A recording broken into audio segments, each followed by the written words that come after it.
that's pretty cool now that I have something that I feel like I can really work at. It helps a lot. I like the way that you break things down and make them understandable. Sick of sacrificing or settling in your romantic life? Welcome to Make Him Wonder with Coach Paula Grooms, where women struggling in real relationships ask the expert. Unscripted, unfiltered, understandable coaching conversations to help passionate women succeed in love. Hi there, and welcome to Make Him Wonder. I'm your host, Coach Paula, a dating and relationship coach, licensed social worker, and author of the book, Why Won't He Commit? How a Man Decides to Make You the One. My guest today is 40-year-old Sabine, who has been living with 38-year-old Mike for 4 years.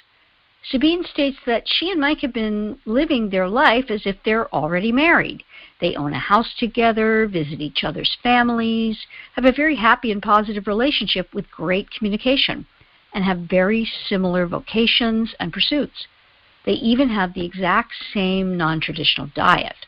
Sabine is seriously confused by Mike, however, who has given energy and effort into building a life with her, only to now state that she isn't the person he could see himself with decades into the future. Sabine wants to know if it's possible to bring back passion and have Mike pursue her again so that he can feel the spark he used to feel, and if she can direct this relationship into the full commitment she wants, even when living together and seeing each other daily. Welcome, Sabine. Thank you so much, Coach Paula. I'm really excited to talk to you today. Well, I'm glad you decided to do this because this is a very interesting question and a good topic for so many of our listeners who have been living with boyfriends. Tell me, how did you two get together? We met on the internet dating site eharmony.com. And how did it kind of play out in terms of, your first meeting, and how did it go from there? So we both filled out the questionnaire, and from my side, I was looking for an intentional relationship this time around.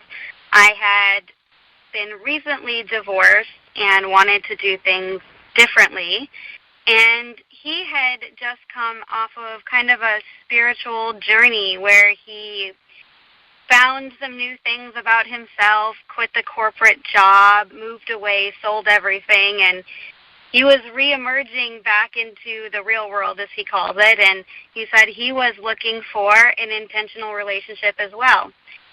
I had set my profile to anyone in the world because I had this vision of, my person could be anywhere. I don't know where they live. And he actually did the same. So it turned out that we were not even living in the same city. So when we first matched on that site, I was in my home city, and he was actually in Italy visiting his sister. She lives in Switzerland, but he was traveling around Europe, just kind of seeing the sights.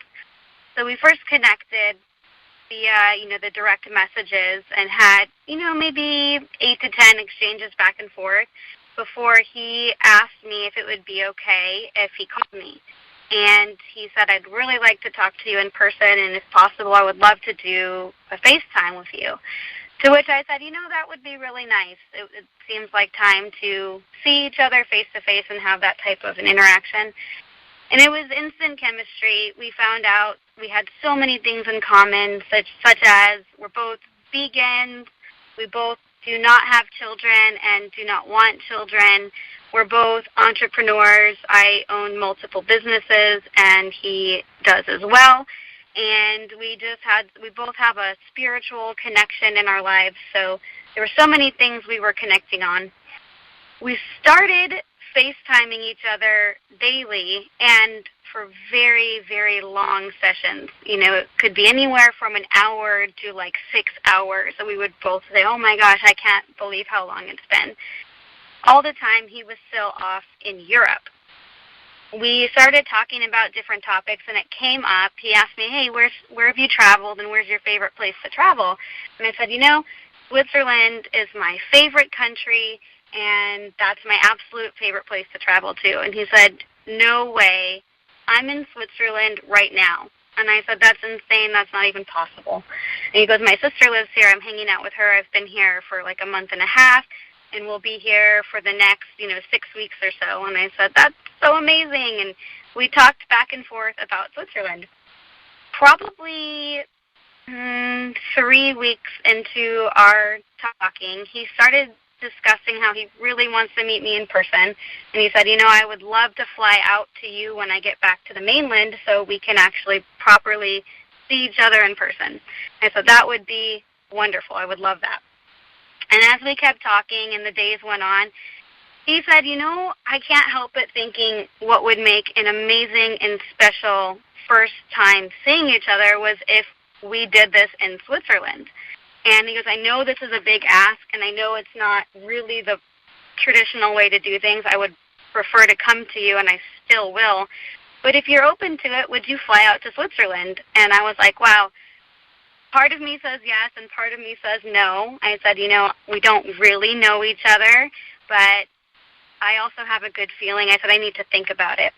So while I was thinking about it, he did things like send me his passport. He's like, I know this is probably really weird, but here's my passport. Do background checks on me. Send it to your family. He even asked for my sister's cell phone number. He's like, I'd love to meet, or not meet, but talk to your family on the phone. Let them know a little bit about who I am, who my sister is, and things like that. And I said, okay, that's really cool, actually.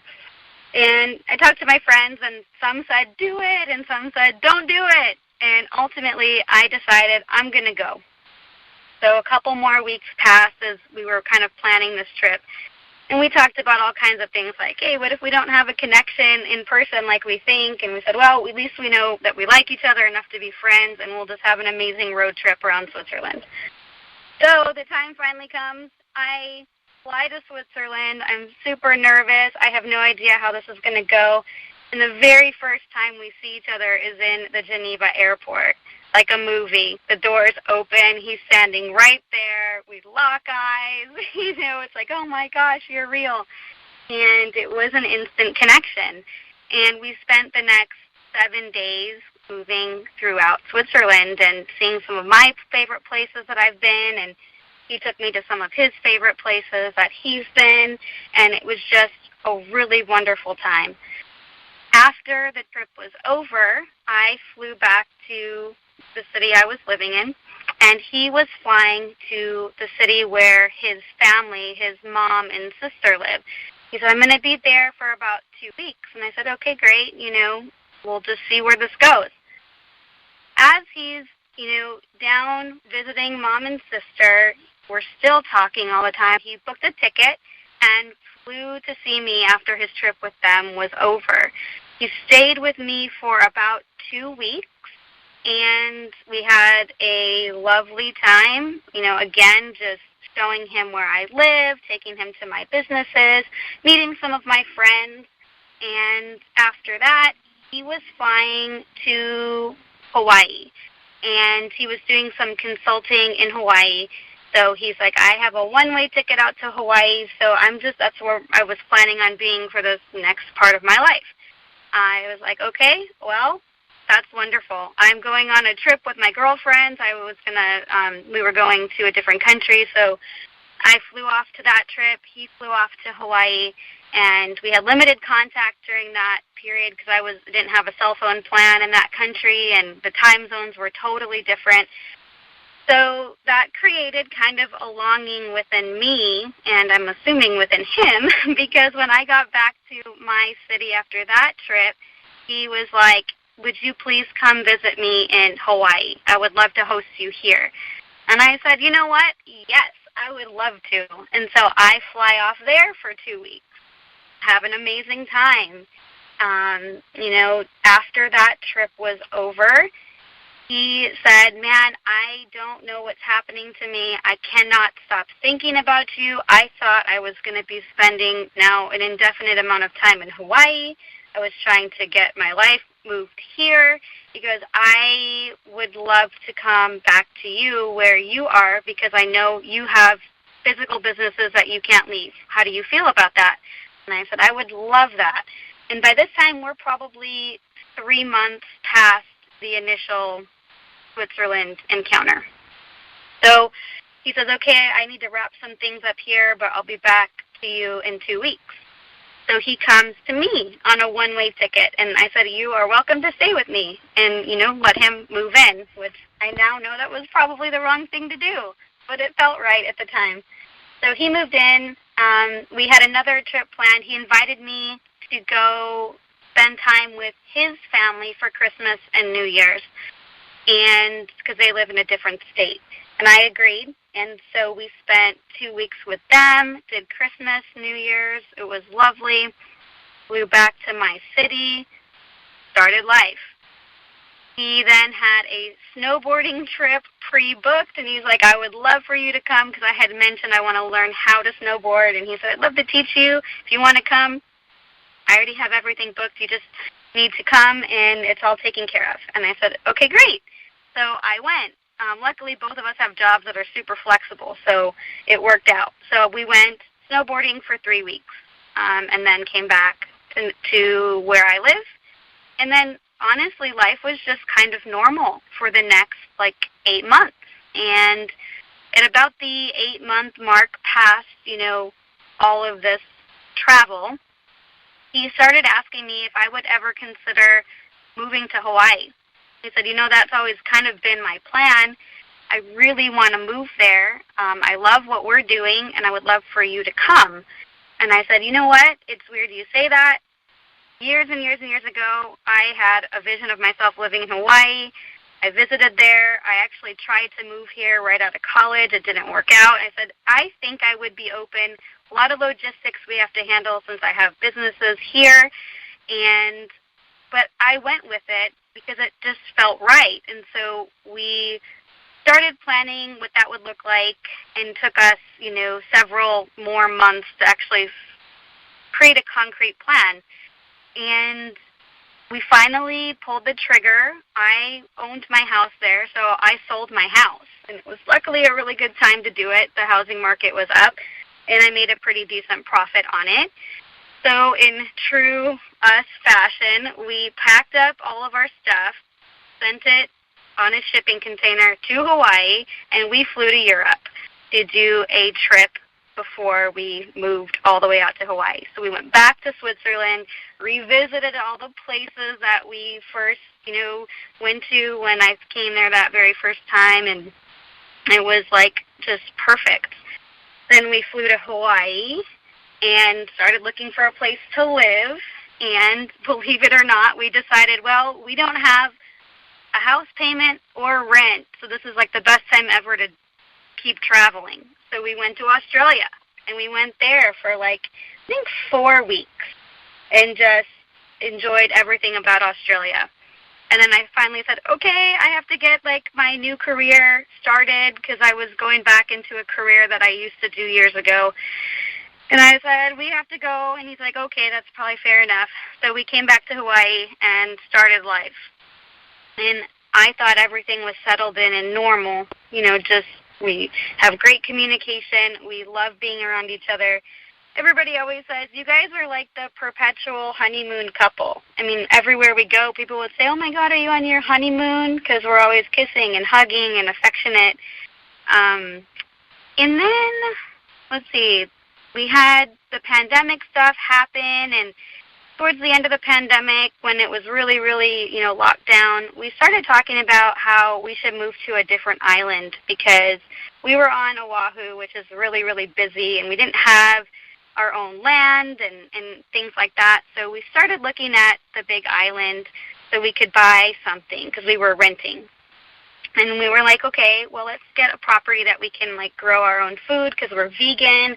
We can grow all these fruit trees. And we started, idealizing the perfect, little homestead farm. And we'll have this, in 5 years. Think of how amazing it'll be when we cultivate all this food. So we've always been planning to the future together.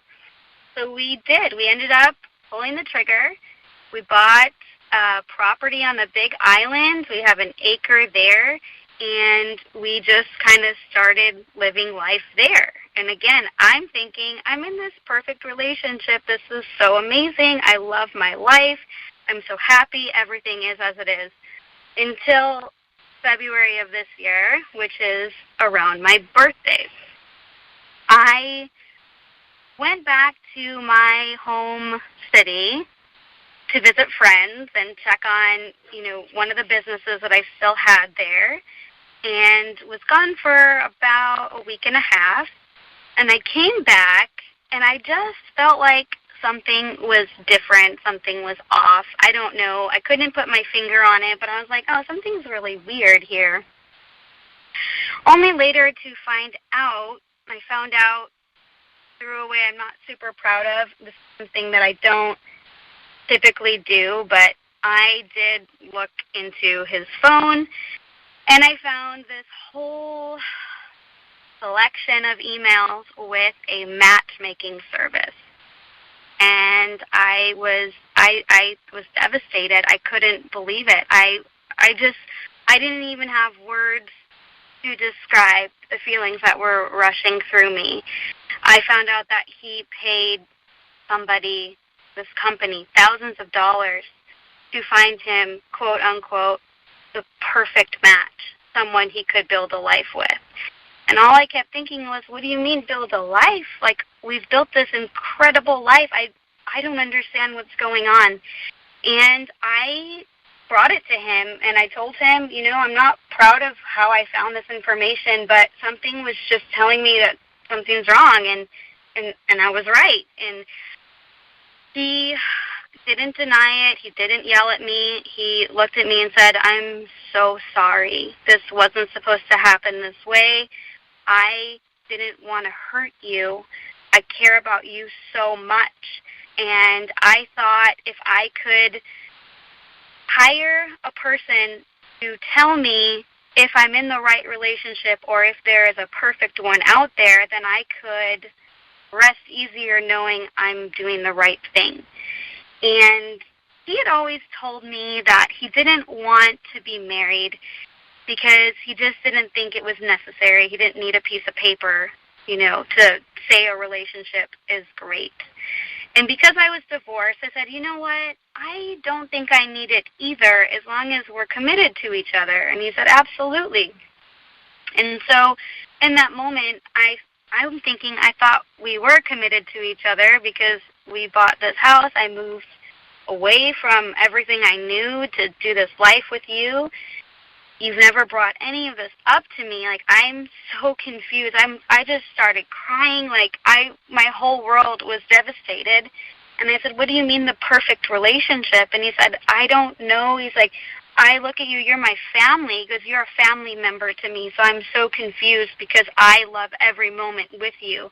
But there's something missing. I don't know what it is. It's this spark or this magnetism that you're supposed to have with your romantic partner. And he goes, I don't know if we have it, and I don't know if I want to live my entire life not having that, like, magnetic draw to my partner.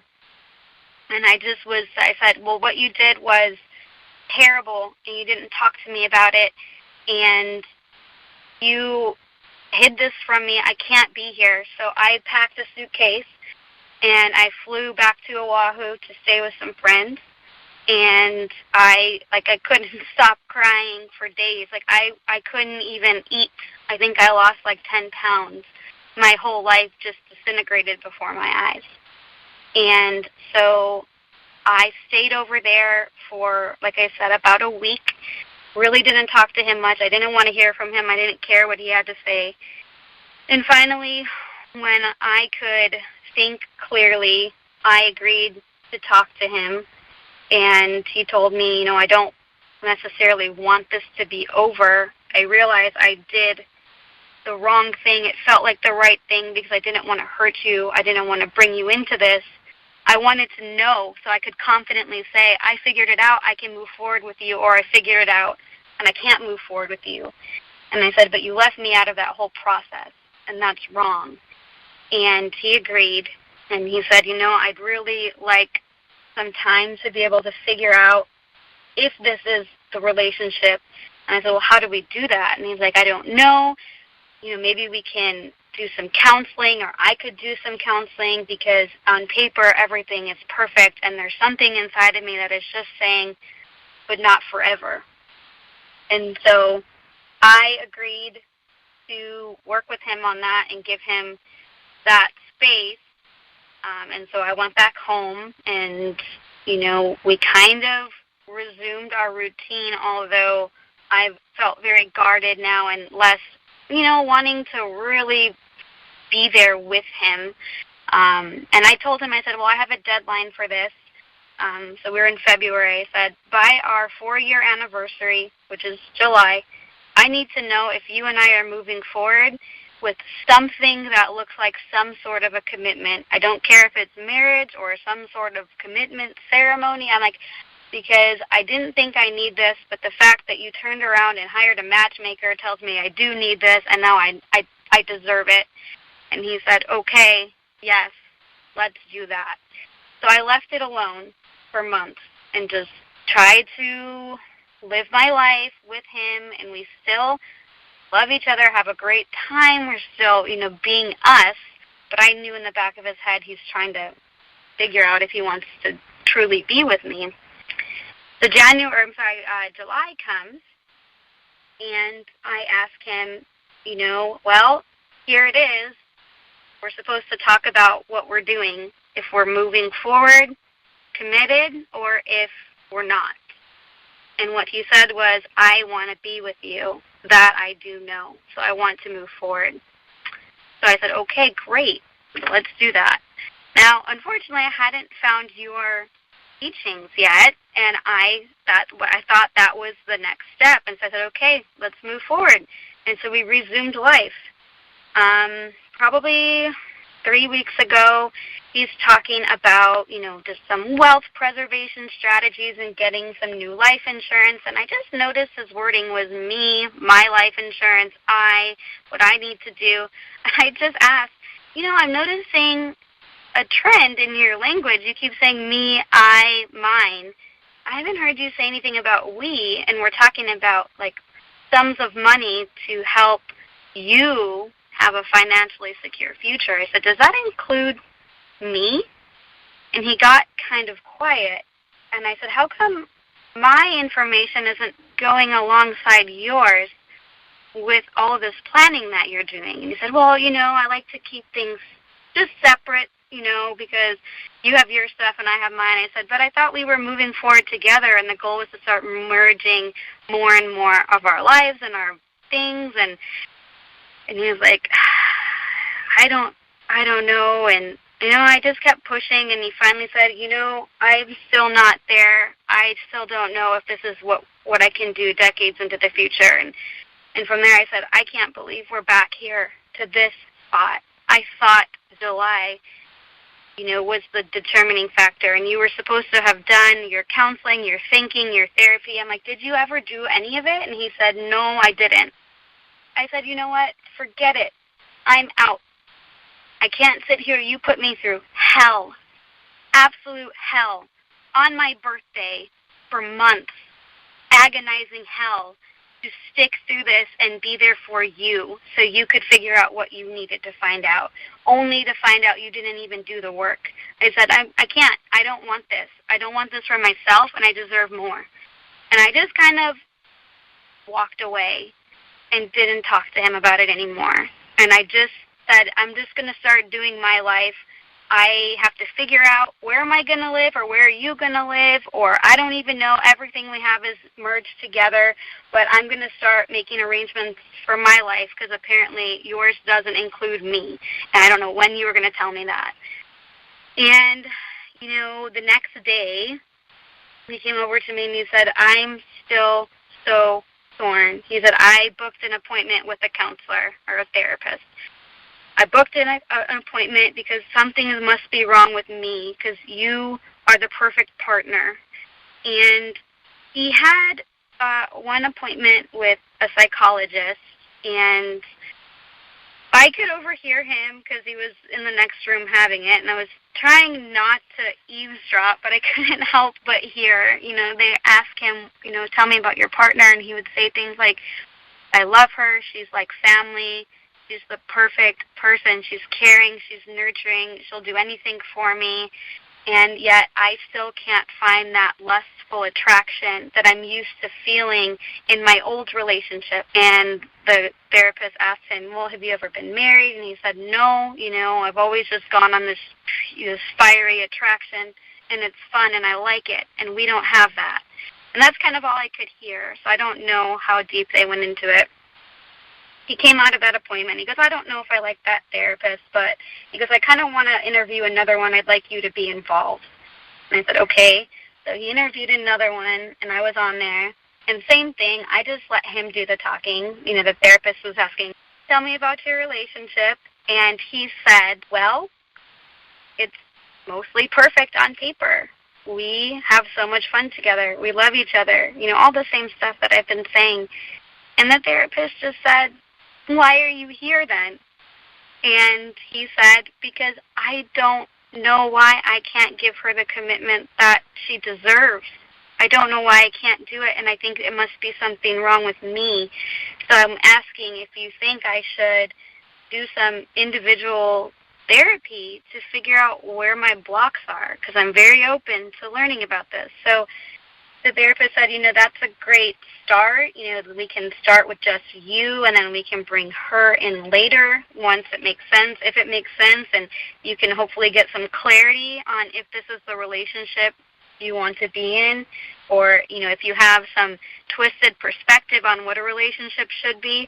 So that's where we've left it. This is literally that's the last I've heard of it. I don't know if he's booked a follow-up appointment, but I'm just still sitting here. I feel like I've been in limbo since February, and I don't know what to do.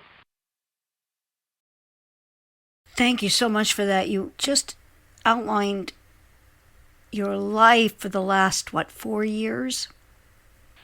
Yeah. How do you feel now in explaining it and going through it all? That's a great question. Part of me feels silly, actually, in a way that I'm still here waiting for him to make up his mind. I feel like I don't even have a choice in the matter. Like it's his decision, and he gets to decide if I'm a worthy partner. But at the same time, I love him. I love our life. I love the future that we had always talked about building. So I'm torn. Part of me, the old me would say, oh, this guy's not worth it. Can't believe he's dragging you through all this. You got to go. But at the same time, I've also never had someone that I connect with when it's going amazingly. Because we don't have problems. We don't fight. We're very respectful. We're very caring. So I'm just sitting here in this complete state of, dissonance. I understand that. You say you found me, my work, my book. What did you learn from that, and what made you contact my staff so that we would be doing this today? Well, I learned that, first I learned I've been doing things completely wrong because I didn't know any better. I learned that right now, the prize in the relationship and not me. And I think I've learned that I've been leading perhaps from more of a masculine energy because I'm a very nurturing person. So I dote on him. I give him what he needs. I cook for him. And I love doing it. But I don't make him work for anything. And I realize that I'm probably coming from the wrong energy, which is not inspiring him to do anything. When you say inspiring him to do anything, tell me more about that, because I think that's going to help you. Okay. Well, he doesn't really, at home, he doesn't have to try to get my affection. And not like I feel like he should have to try, but I'm always there. I'm always there to hug him, love on him. He doesn't have to get up off the couch. I come over and snuggle him. I'm always saying, baby, can I make you a coffee? I'm making one for myself. He's kind of, in a way, like, catered to. And I love doing it because I'm a very caring person. But at the same time, he's not compelled to necessarily do things for me because I'm already there doing it. So I just see that I'm feeling like there's perhaps an imbalance, and I'm kind of still chasing him within the relationship because I want to make sure he's feeling loved. I want to make sure he's feeling cared for. What else can I do so you can see that I'm a great partner, especially now knowing that he's considering not having me as his partner? I felt like I need to do more. I need to show him even more. I need to care for him even more because clearly what I'm doing is not enough. And I think after reading and hearing the podcast episodes, I'm not creating any space, with texting. If I'm on the other island for work, I'm constantly reaching out to him. Hey, baby, how's your day? How are things going? Do you have enough food? Did I leave you enough food in the fridge?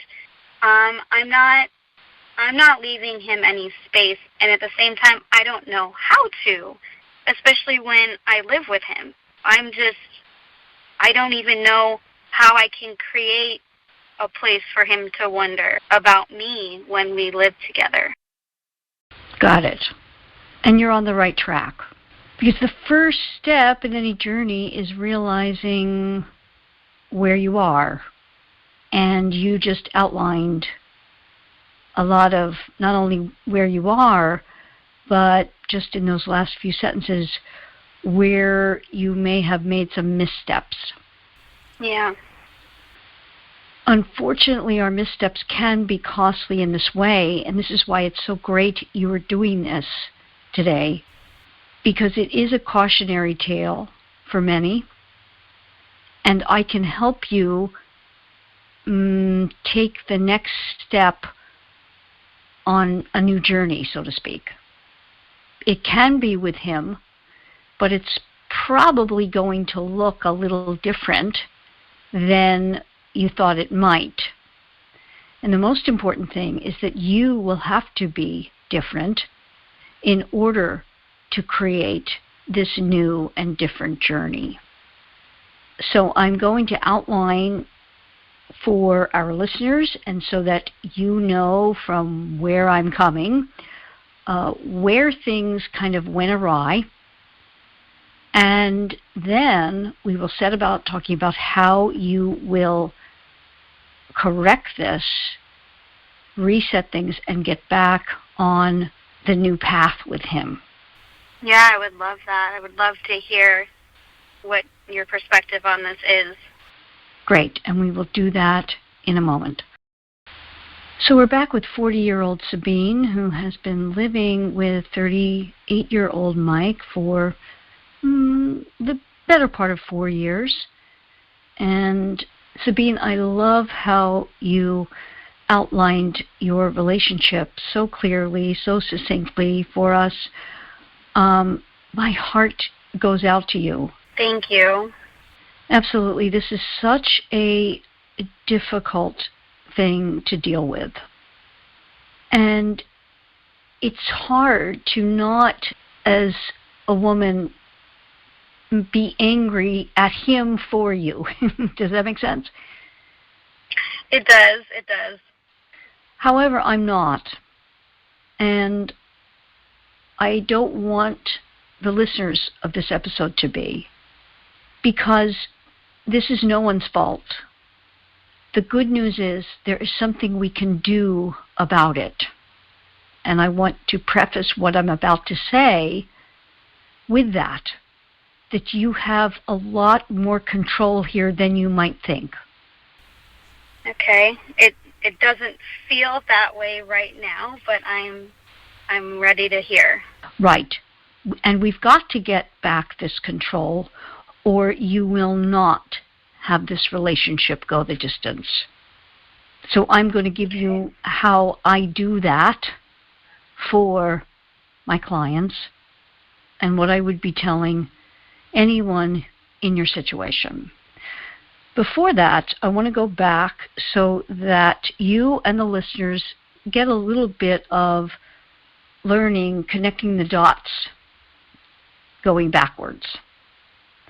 We can never connect the dots looking forward. We can only connect the dots looking backward. And we can do this very easily in your situation. It's not unlike so many relationships. It sounds like you got started from eHarmony on a really great note. There was mutual interest, and it was going along. However, and this is for those of you who are at the start of any relationship. I don't care if he's around the corner or, halfway around the world.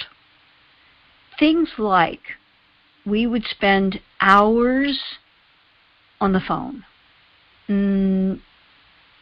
This may seem, in the moment, so fulfilling, so wonderful. But believe it or not, these types of interactions do not serve you. It's really hard to conceive of how this would have anything to do with where you are now. Quite frankly, there isn't a direct line correlation. Here's where we can make the correlation. If you as a woman do not, from the start, all your interactions must be intentional, and you must be mindful of what you are doing. And when you are at every stage, you have a much better chance of going the distance and this type of thing not happening. For example, when you're first interacting with him and he wants so much of you and you're connecting and it's feeling so amazing, you actually have to thwart it and stop it. It's that old adage that people in show business use, leave them wanting more. Mm-hmm. Always. In other words, many times we must, I would say more than many times, most all of the time, we must hold back. Now, when we do it in an 80-20 fashion, we will win, most generally speaking. It's why I have the 80-20 Wonder Club, because when you become an 80-20 Wonder Woman, you're making them wonder 80% of the time. The 20% you do not, and you get your connection needs filled, you will do yourself a favor. You will be okay. So right from the get-go, when I heard that, I knew I'm going to be going off track here. Next, let's look at your making the trip to Switzerland. I can hear so many of my listeners in their minds saying, oh my God, I can't believe she flew out and did that. That was a misstep. All the rules girls are saying, absolutely 100% not. And I'm going to tell you that in and of itself was not the issue. I have some questions about it, and then I can tell you what I feel the issue is. So first and foremost, when you went, and I love the way you outlined it. It was like I think it's like Sleepless in Seattle when they meet. I think it's at the Empire State Building or something like that. But I could just picture, you said it so well, you get off the plane in Geneva, and there he is. And it was instant connection. Yeah. Mm-hmm. Yes. I didn't even know that the doors would open into the baggage area where he would be. So it was just moment of, oh my gosh, here we are. Yeah. It felt magical. Yes, and it can be. And it also can be magical on his part, given that you talk so much, he did all the things he needed to do to make you feel comfortable coming. Here are my questions. Did you get your own accommodations? No. where did you stay? So we stayed at several Airbnbs, and we just stayed together. Okay. So right from the start, that is a real and true misstep. And here's why. Many of you have heard me say this a lot, and it's one of my sayings. What you do with him, he thinks you do with all men. Couldn't be farther from the truth, but he thinks that. And here, even if he thinks you're not doing it with all men, you could, because you did it with him. So at the baseline level of a male brain, this is a girl who will fly across the world, not knowing me, not ever having met me, and immediately stay with me. And that in and of itself can be maddening, that men think the way they do. But they do. And it's not even at a conscious level for males. This is Freud's Madonna-whore dichotomy. They now have retermed it. It was Freud's Madonna-whore complex.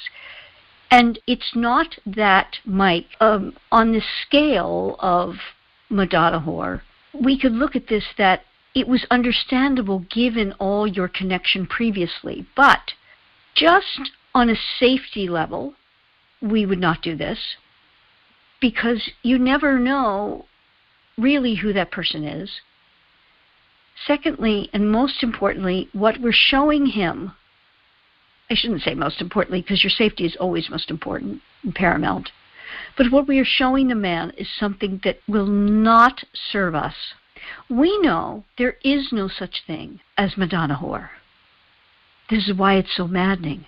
What I mean by that is that we are not either or. We are not all good or all bad. We are all and everything. We are the greatest Madonna, and with the right man, we can be that. Somebody corrected me on the live the other day. I couldn't think of the wording, and they said, yes, it's a lady on the streets and a freak in the sheets. What every man desires. We're all of it. There is no such thing for us. It's simply in the male brain. It is, if you want to look at it, Darwinian. It is profound, and every man has it to one degree or another. And most in Judeo-Christian society, and also more heavily religious, and all over the world. It is foundational also in the male brain. Different cultures have it to an even greater degree socially. So we have to be aware of this. That was your misstep, not in going. And I say that because I want everyone to hear that. You can go and visit a man to meet him, but you must absolutely make it known and stick by it that you will not be staying with him. That is so incredibly important. I don't care how much you trust and how much you want to. So I'm going to assume, Sabine, that you had sex with him as well on that trip. That's correct. Yes. And at what point did you? Maybe the second or third night. Okay. It was soon. Yeah. I mean, the connection was there, and we were feeling close. Right. And he sounds lovely, and I completely understand. You see, it has to be intentional. And we have to make it in our mind, I so want to, I cannot. In other words, if you had, fooled around a little, I mean heavy petting with clothes, and you had a wonderful trip, and you had stayed in your own hotel room, oh my God, he would have been out of his mind, correct? Yes. Mm-hmm. You would have been too, but the thing is that this is setting the man up to see us as a woman like no other. Okay? So then you would go home, and he would be crazed. But you're showing him, I do not have sex with any man with whom I'm not going to be in a committed, monogamous, exclusive relationship whereby it can be building towards being the one, being chosen. And that we have to do through our action, not via verbalization, although some things can be said and even must be said. So more on that, and we talk about that here all the time on the podcast, and you can get those things in my YouTube videos and also on Instagram Lives, etc. So we're going to skip ahead now to moving with him without being married. There was nothing indicating that this would not go the distance because the relationship was wonderful, correct? Correct. However, what happens is that, again, the man knows you will be with him without being committed, without the safety and security, and again, not a conscious thing on his part, but a very deep, reptilian-brained part of what Freud allowed us to know, the Madonna-whore dichotomy. So here is where I come in to help women. And that is to understand that he must make a decision to, quote unquote, adopt you as the pretty puppy you are, to take responsibility to and for you. And moving in together is never that for a man. This is mind-blowing to women in large part in our society now, because moving in has become such of a norm. But for males, it's like us with adopting a puppy. We love them all. We would want them all, big, small, short, tall. It is only when we make a decision to adopt one that we take the responsibility for it, then we are responsible to it, and through doing that, we become bonded to the little thing, or big thing, doesn't matter. But that's how we bond, correct? Yes, absolutely.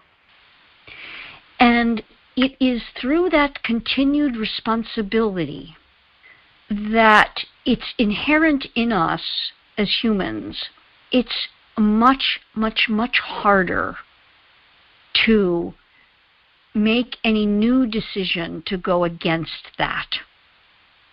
Even when, after we've adopted, think about this, after we've adopted a puppy, and, it's all wonderful and good when they're real little ones, and then they start getting into the chewing stage and the, equivalent of the terrible twos stage, and they, I make a joke, they chew your Jimmy Choos. It's maddening, but just because you've adopted and taken it on and formally done so, you don't just throw in the towel.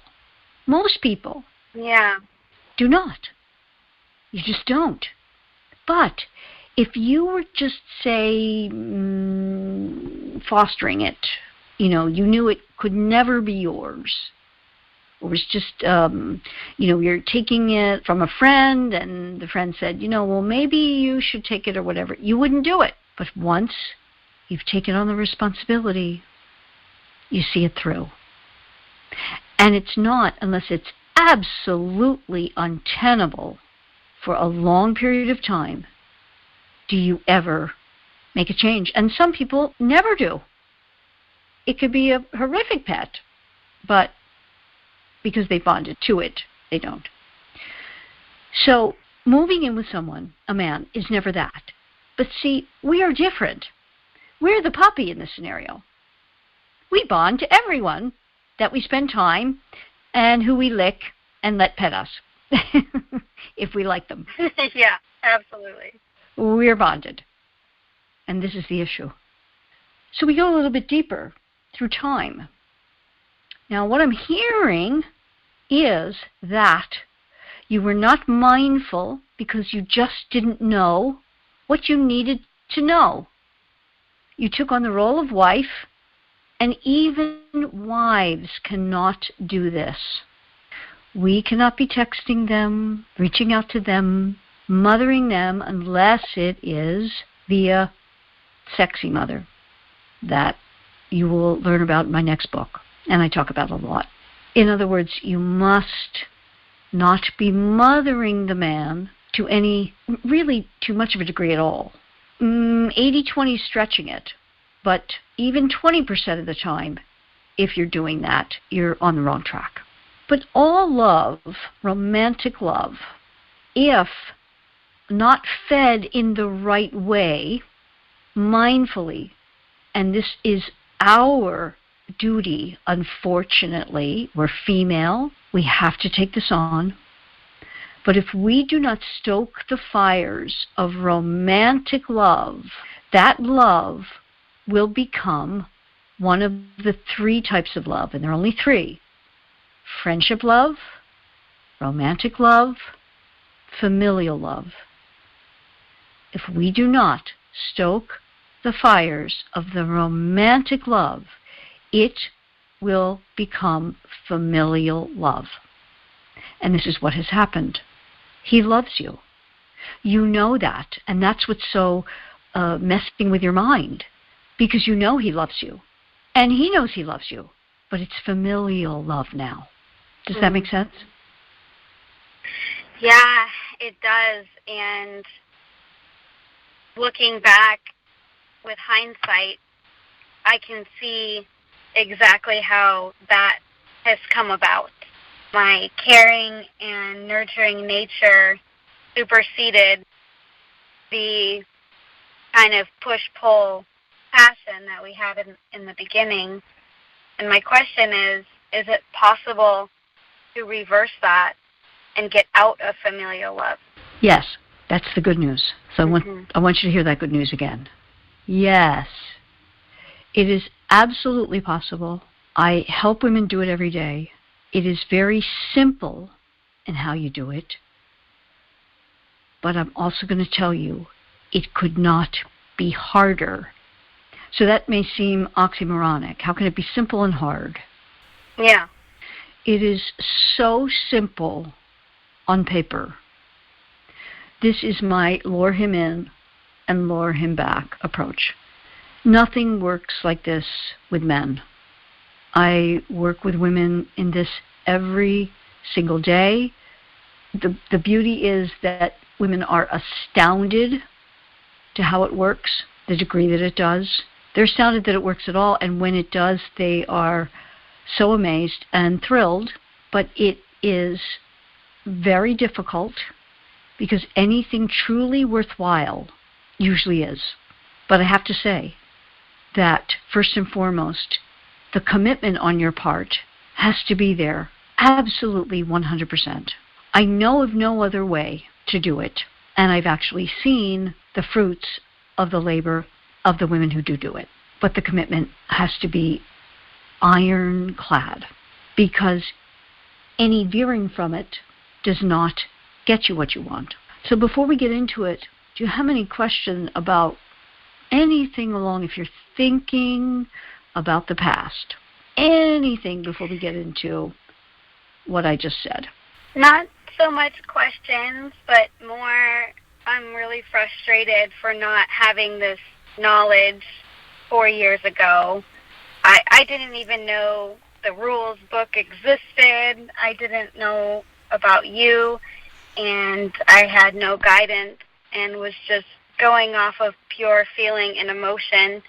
And, you know, I'm just more frustrated to see that there could have been an approach that would have saved me all of this heartache and wondering on my part. So I'm just grateful to have the knowledge now so I can turn it around and have some more control and say in how this relationship moves forward. I feel for you, because I don't think there's a woman out there that hasn't been in this position to one degree or another. We don't know what we don't know. When we know more, we do more. When we know differently, we do differently. All of that, right? You just didn't know. Yeah. So I hope you will, right here and now, just say, okay, I'm not looking back.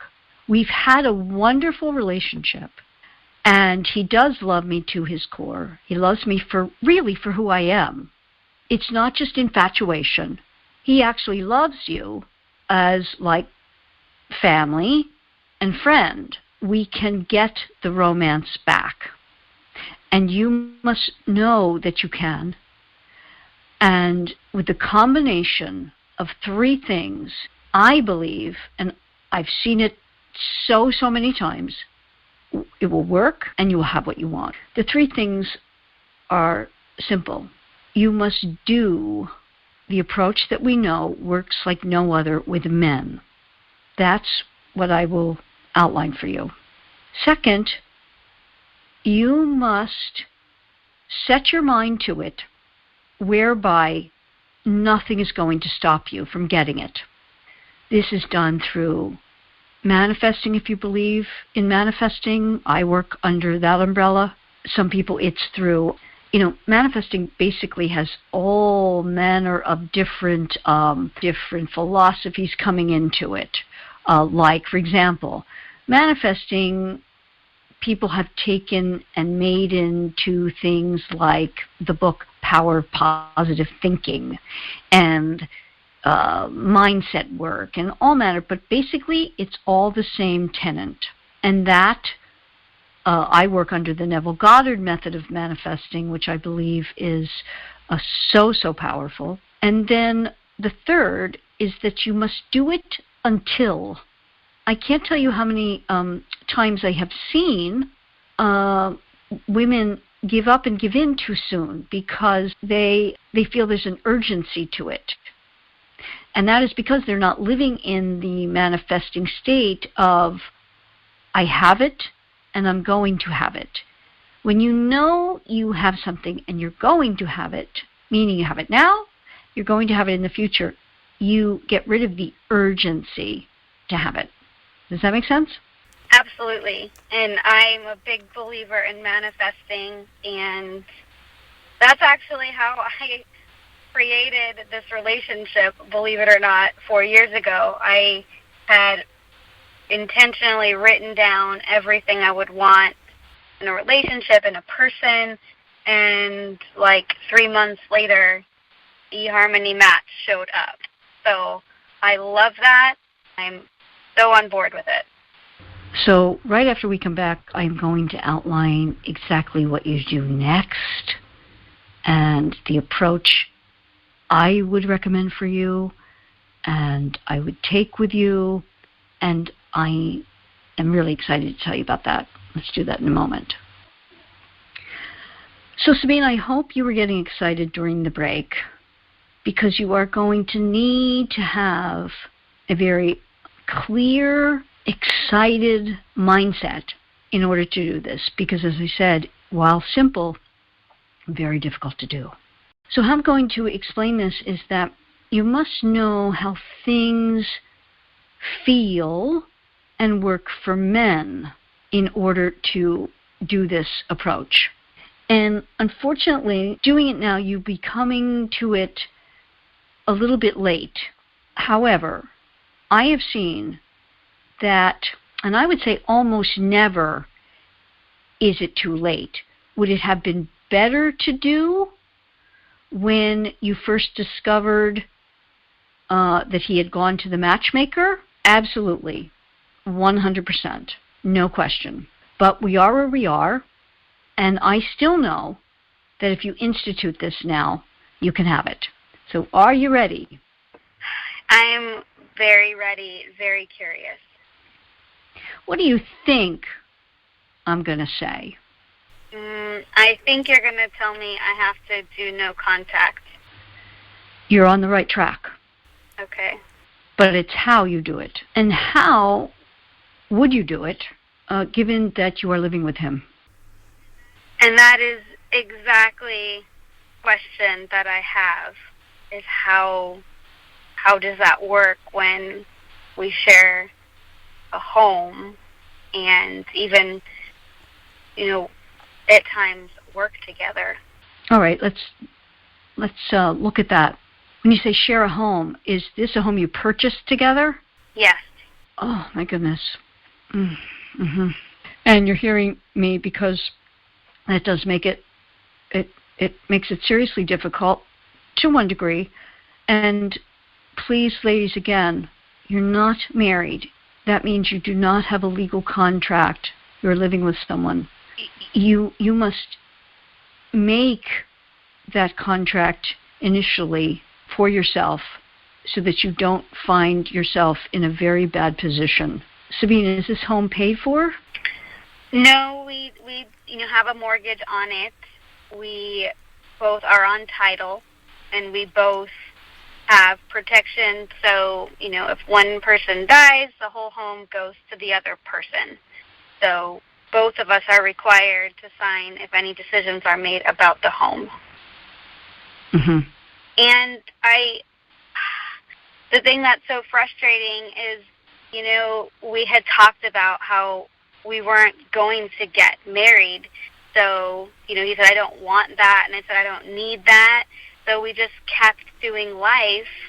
Oh, well, this is the next step. This makes logical sense. This is a great investment.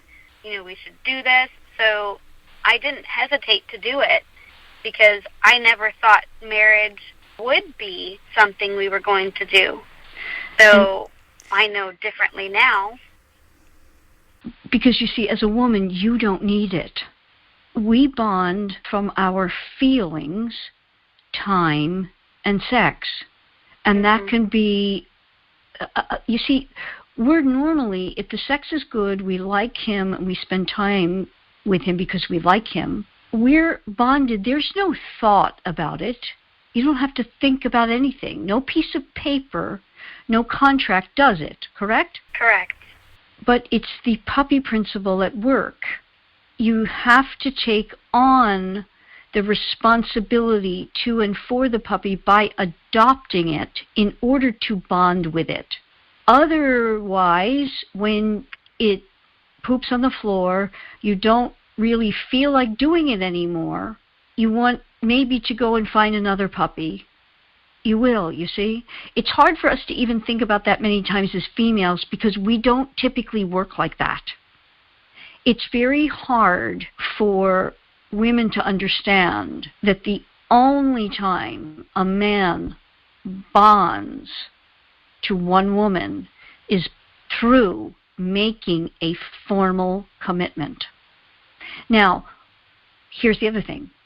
We see in our society, here and there, men who appear to be doing it in living together situations.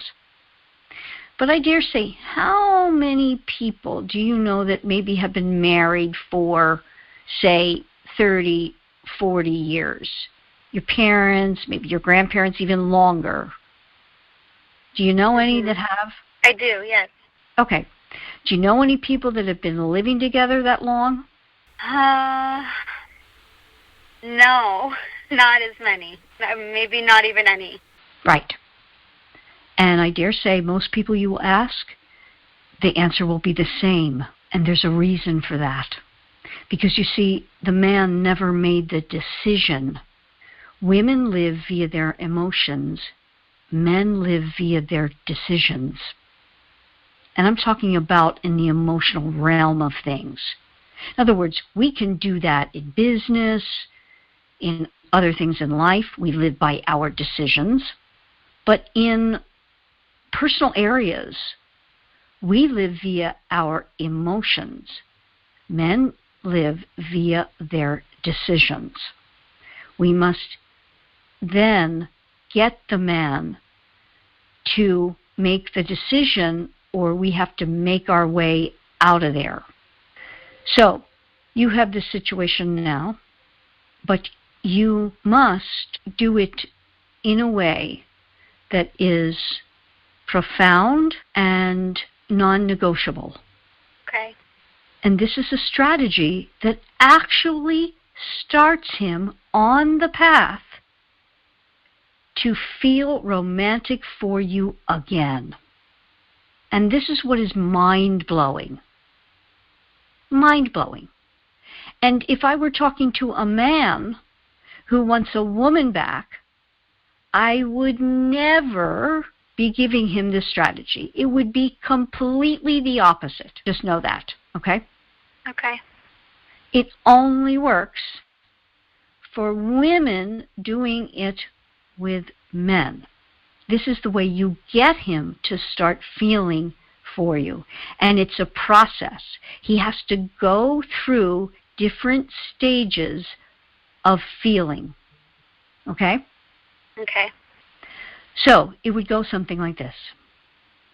And I'm like giving away the store here. If only it were that simple. Yeah. You must do all your due diligence and get your ducks in a row of what you are going to need him to do and that you will do. A la, okay, I need to stay in this house and he needs to move out. Or, I'm going to move out and he needs to stay. Do you know what that would be if you had to do it? Yes.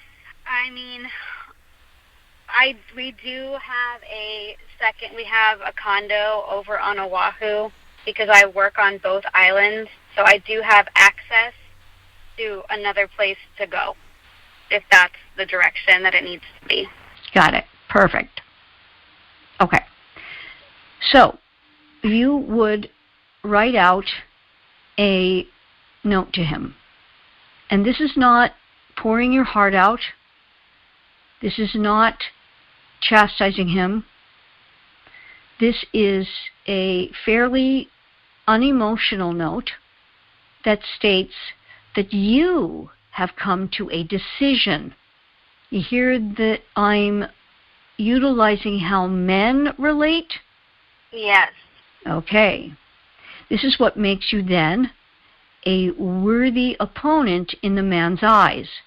And if you've heard any of my podcast episodes, you know the worthy opponent strategy. And you know why being a worthy opponent is what you must be with any man. Everything you need to know about the male mind, you can know from sports. Sports come from the male mind. Because what are sports about? They're about my 3 C's of men. Where did I get the 3 C's of men? Pretty much it's circular from sports. In other words, right? Men are all about challenge, competition, conquering. Our 3 C's, we're about connection, cooperation, communicating. Very different, right? Mm-hmm. I'm sorry, caretaking. Communication can be in there, but the main 3 C's are cooperation, caretaking. So you must be, I always use the two, Steph Curry and LeBron James. When one of them plays a B-League player or a non-professional player one-on-one and they win, do they care? Does it mean very much to them? No. Right. They want to play each other and win. Mm-hmm. Men are like this in whatever they do. And the male-female version of worthy opponent is us making decisions about ourselves in the way that they do. You see, classic thing is he went about making decisions for himself like vis-a-vis insurance or what have you. You even picked up on it. He started saying I, right? Yeah, exactly. And this is what you are going to do. And here's how it works. You will set this in motion. You will have it ready. In my program, I actually give women a template note, and we work on the note together, so it's perfect in how it is worded. so it is not too emotional, so there is no hint of blaming him. And here's why you will not blame him, Sabine, is that now you know that there was a few missteps that if you had known, and the little things that you would have done and just tweaked might have kept those flames of fire for him, right? Absolutely. Yeah. So you're not going to blame him because now you're going to do that. And unfortunately, it is our role. You know, we can get as angry about it, the unfairness, but it just is. If we want the relationships with men, we just have to know that that's what it is. Mm-hmm.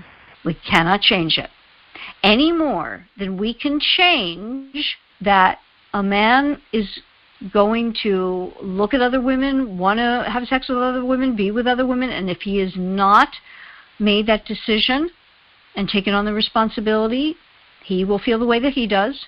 And the same thing we cannot change, that we, when we like him enough, we have sex, we spend time, we will be committed and bonded. It's just the birds and the bees. It's nature. It's how it works. Mm-hmm. And it's meant to work that way because still we are a human animal at the core of it. And we are meant to bond to that male in that way because he is to be our provider and protector, meaning in the wild, he is to go out and get us and either the fetus that we're carrying or the child that we have, or sometimes both at the same time, children we have and one in the oven. He's meant to do that for us, and that's why we bond to him. Just like the puppy bonds to us because we feed it. Nature. Okay? Yes. Yeah. So now you're going to do this. You have your place to go. You're going to very unemotionally, calmly, that you have made a decision. This decision will include this note that says what you're going to do, what you will need him to do to kind of, it's just almost like, I'm going to move to such and such. I expect that my lawyer will work it out so that it's like a divorce, okay? Because you got to get the house, right? Now, again, you will set these things in motion, but you're going to know it's never going to come to pass because you're going to be back in that house together, okay? Right. But you got to set it in motion, and it's got to be it's like it's an interesting thing because while you have to do this and do it fully and know that it could happen, you're going to manifest what you really want, okay? You have to know that part of this is that he will conform to your manifestation because you are doing what you need to do to incite his desire once again. And here's the thing. It has to, anything, in order to truly fix something, fully fix it, repair it, it must be broken, right? Yes.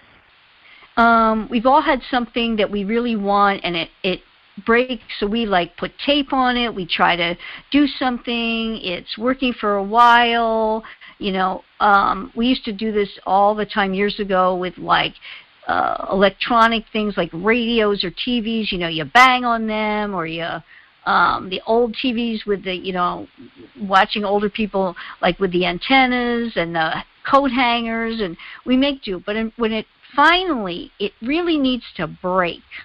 And then you set about the new wonderful thing. Okay? And this is how you have to think about it. The no contact is the most vital piece of it because he must know that he will never have access to this puppy that he loves again. And not only will he not have access forever in his life, that the pretty puppy he wants may go with somebody else. You see? Mm-hmm. Challenge. Competition. Now, you don't set about trying to do that. That's not the point. The point is, you are cutting him off. You are making that decision. Nothing is more powerful to the man to get him to start to feel what he needs to feel. So what questions do you have for me? Well, I hate that I have to do this. I know it's, if I want to truly have this, it's going to have to happen. How do you even do this when we've we're happy. We're not in a state of conflict right now other than him going to therapy to figure out as he says it, I have to figure out what's going on in my head.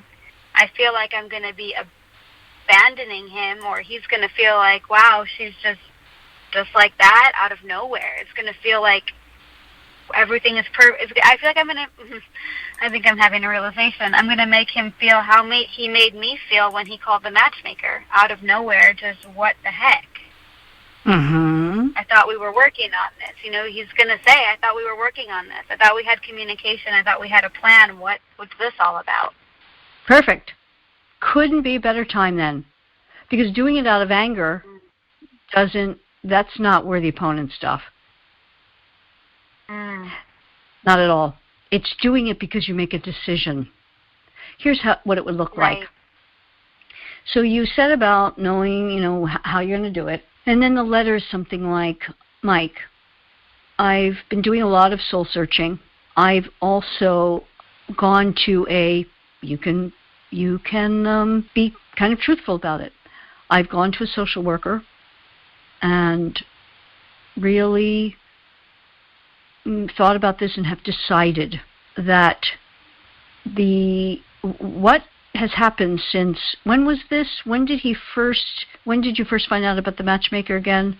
Like how many months ago? Yeah, 6 or 7 months. Okay. So it would be something like the last 6 months it's fair to say I've turned my world upside down. And I finally righted myself. I'm no longer a tilt, and I know what it is that I need to do for me. And that is that I must say goodbye here and now. I am going to, and then you outline, go to the condo. I'm going to move to the condo. I will be doing that in the next week or so. And I trust that and if you have a lawyer or something of the sort, I trust that through, you can say who the lawyer is, through Dan, we'll be able to work out the particulars on either one of us keeping the home, completely selling it and splitting the profit, however you want to say that. Mm-hmm. We have had a wonderful 4 years, and I'm going to choose to remember our relationship up until, and then you put that date that you discovered it. I'm going to choose to remember our relationship from, and then you put like when you met, that first time getting off the plane in Geneva until February or whatever month it was, okay? Okay. I know that we both have bright futures ahead, that this is not about lack of love, but I truly want however you would want to word it, I truly want the dream, or a completely committed romantic partner, and that's what I'm going to have in my life. I know you will understand that it will serve no purpose for us to be in contact. I do wish you all the best in life and love, and you sign it.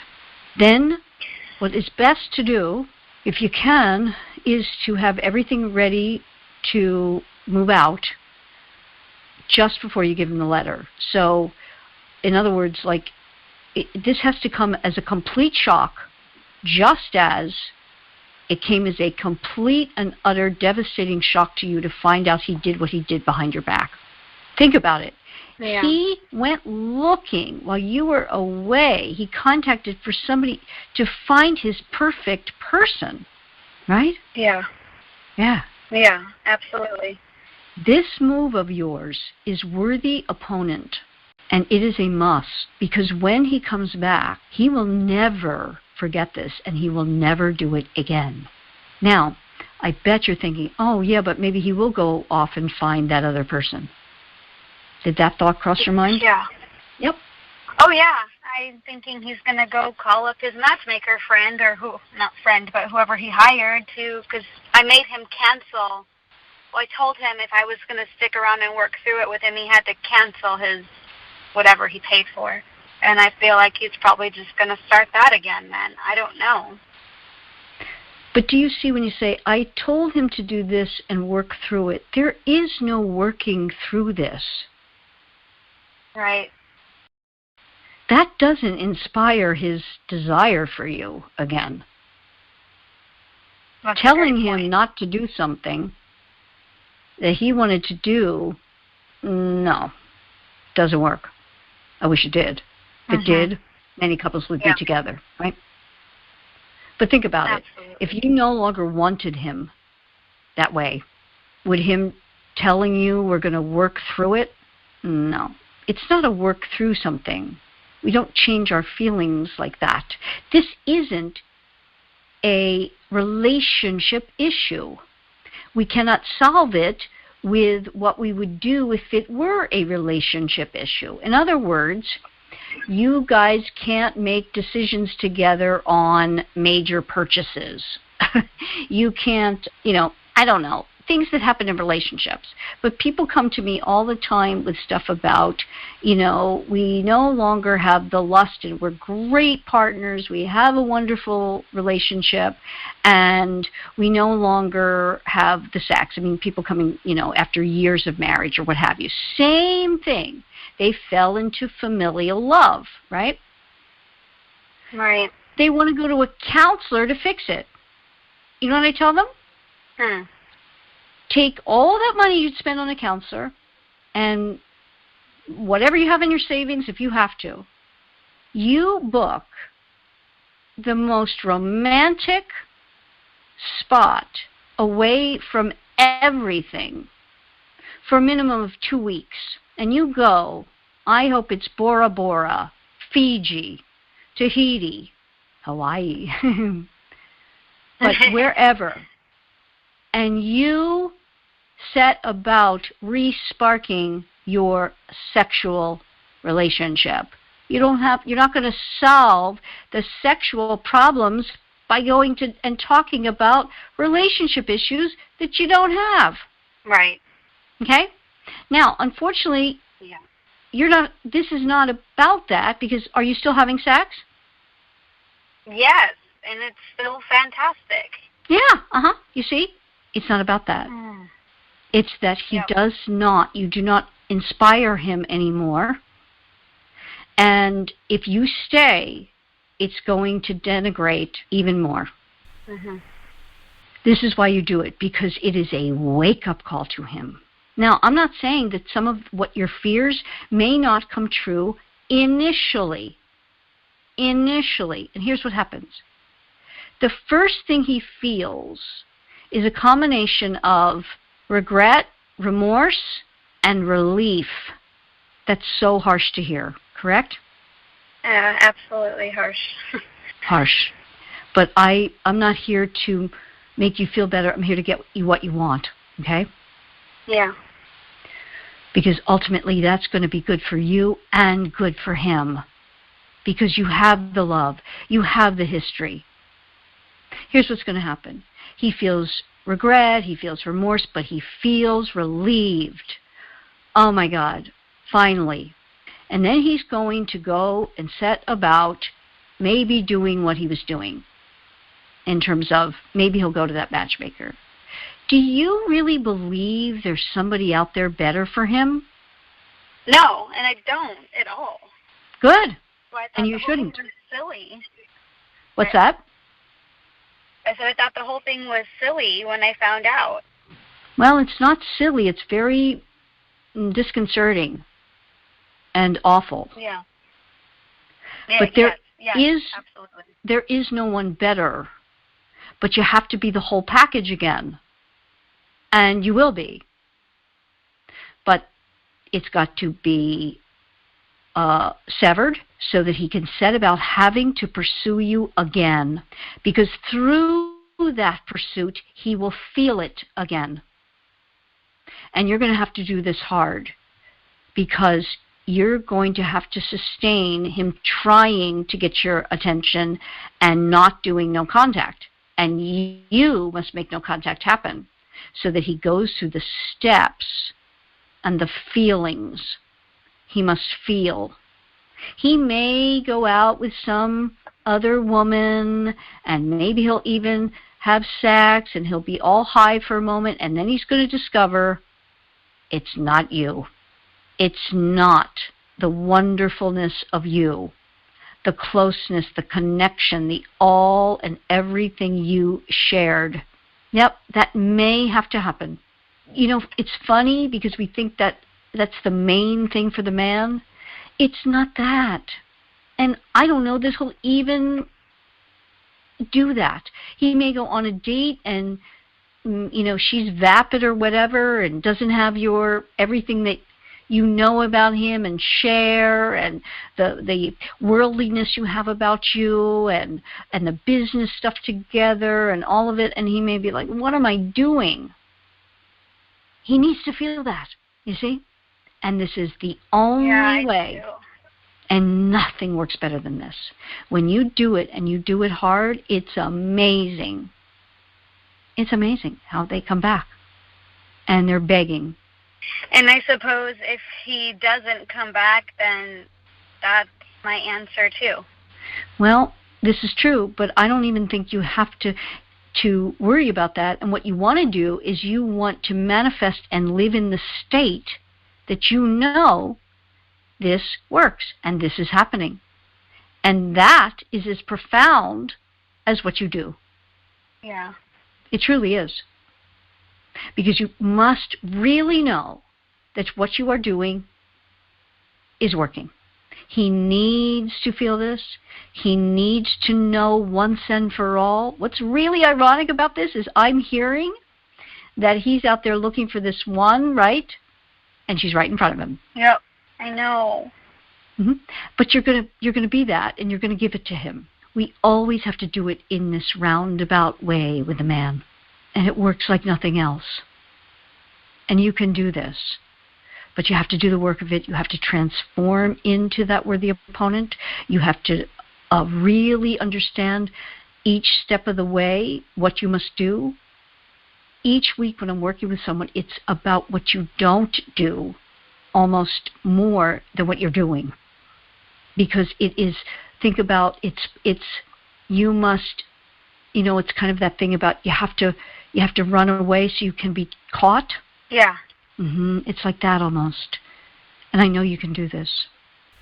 I know I can too. I just hate that I have to. But yes, I mean, I'm totally in agreement with you.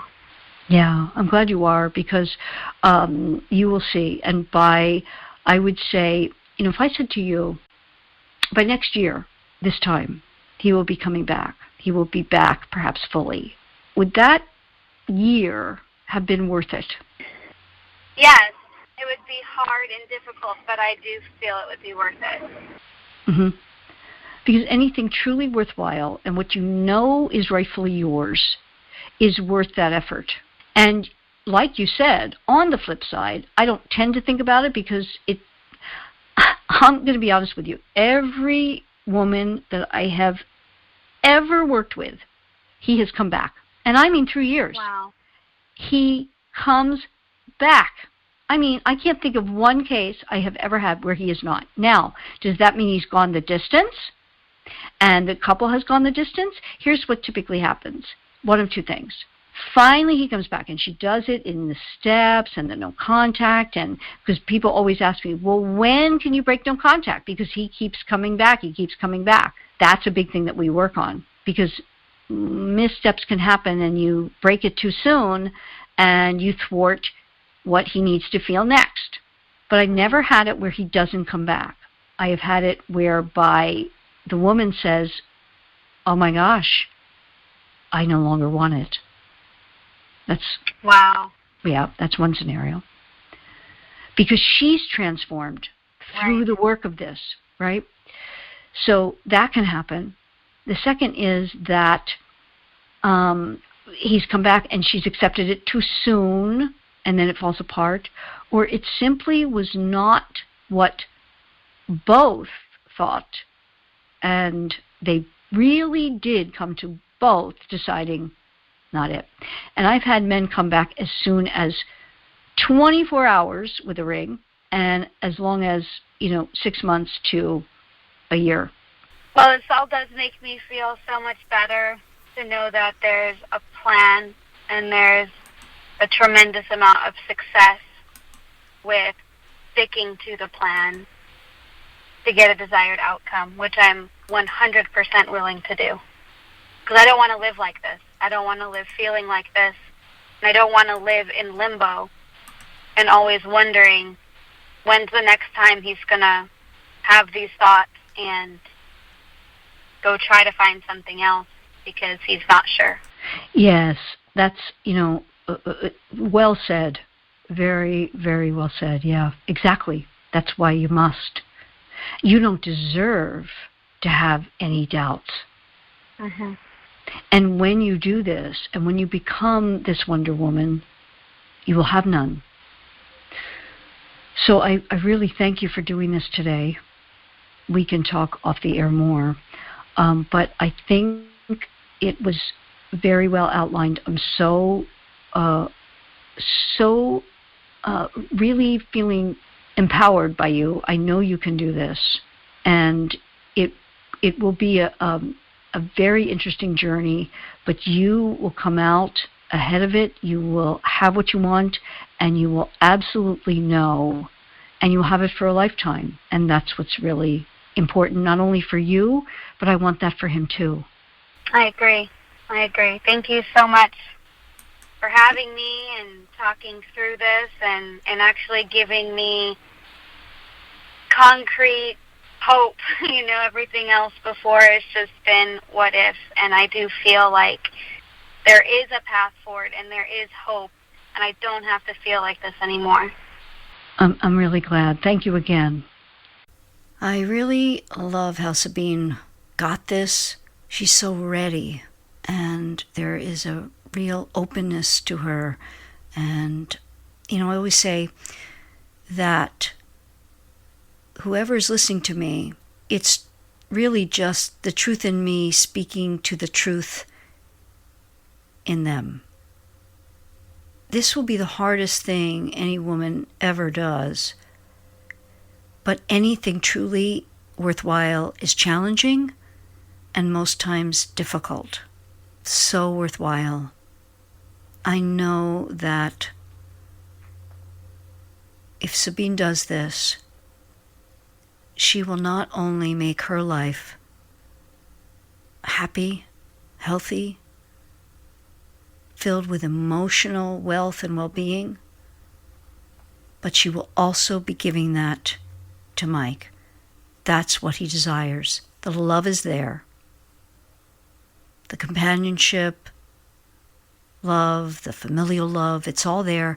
And because that romantic love was once there, it can be resparked. I have no doubt about that. However, it must be severed to restart it for the man, and the man thinking that he cannot have it back. It is the challenge of that will actually get him into his deeper feelings. It will get him beyond the remorse, regret, and relief, and then he will set about really thinking more deeply about his life, what he wants, what he's missing out on, and even if he goes forward and does some dating, what have you, they will not be Sabine. He will miss that connection. You have to trust your love and connection. You have to know it. I believe Sabine does, or she wouldn't be understanding what I'm saying. If you are in a predicament like this, I hope you will have really taken the time to listen deeply to this and know that you can have what it is that you want if you do the difficult thing that it will take. And as I said, never not had it work. It's the willingness to do it until. You know, that's with any goal. We don't give up. We do it until. And when we know the right path to take, have a plan, know the steps, know the why of it working, we can feel more relaxed in a great state of knowing that we can have what we want. That's what I'm all about. I hope that if you do have questions, you will reach out to me about it. Come on this podcast. We can always talk about your particular situation. I hope it was useful for you to hear just the little missteps, but they are most indicative of the state of the woman that is continued through time, and that is where the problem lies. It's not the particular missteps, it's the state that we are living in of the pleasing and sometimes being overly caring or catering to the man, and not showing that our well-being in terms of safety and knowing, trusting, all of that is first and foremost. That makes us a valuable, worthy opponent. We'll do more always on these episodes about being a worthy opponent. And you know that being a worthy opponent always starts with making him wonder. I trust you got a lot of good information from today's episode. So go to makehimwonder.com. There you can take my free relationship evaluations. You can learn how to talk to me privately or as a guest on the Make Him Wonder podcast, and how you can join the 80/20 Wonder Club, an exclusive club where you will get episodes you won't find anywhere else. So that you always remember to make your Mr. Right wonder, go right now to makehimwonder.com.